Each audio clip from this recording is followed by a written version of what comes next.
There are 2 trillion galaxies in the observable universe. You need to know that the Milky Way galaxy has got 200 billion stars. Most of those stars now we know have planetary systems.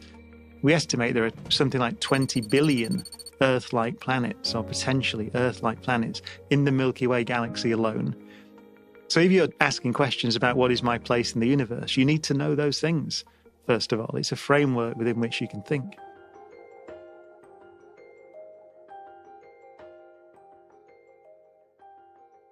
I've been doing some work on black holes, and there's progress being made on that now, which I think is profound and exciting. So they are stars at the end of their life, bigger than the sun, more massive than the sun, but they run out of their fuel and they start to collapse because gravity squashes them.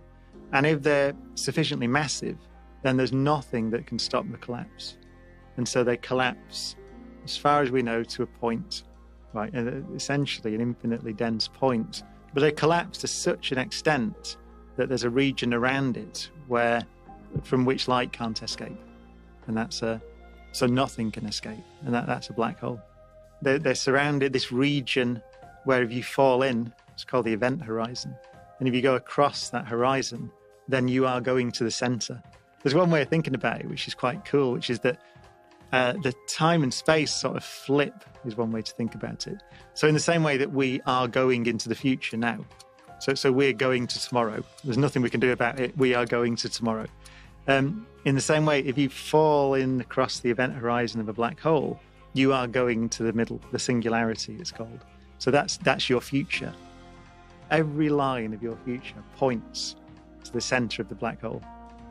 We have now got photographs of them. So we have 2 photographs, which are radio telescope photographs. One of the one in the center of our galaxy, which is a little one. It's called Sagittarius A star. So it's about 6 million times the mass of the sun. And they took a photo of one in the galaxy M87, 55 million light years away. That thing is around 6 billion times the mass of the sun. So if you took our sun, which you can fit 1 million Earths inside, and collapsed it down to make a black hole, it would form a black hole when it shrunk. So you squash it down till it's about 2 miles, and then that would form a black hole. 6 billion times the mass of the sun means you multiply that by 6 billion. So these things, the so-called Schwarzschild radius is larger than our solar system. So what you're seeing there is the emission from the material that's swirling around it. It's called the accretion disk. So you have material that's orbiting very fast, emitting a lot of radiation, and that's what you see. It's a flat disk, by the way. Think Saturn's rings. So this material is very flat. But what you're seeing in that photograph is the light rays being bent around the black hole from that flat disk. So that was a prediction from Einstein's theory, basically. He published it in 1915. And you can predict that that's what one should look like. And then just about, was that 4 years ago now, maybe 5 years ago, for the first time in history, we get an image of one, and it looks like the prediction.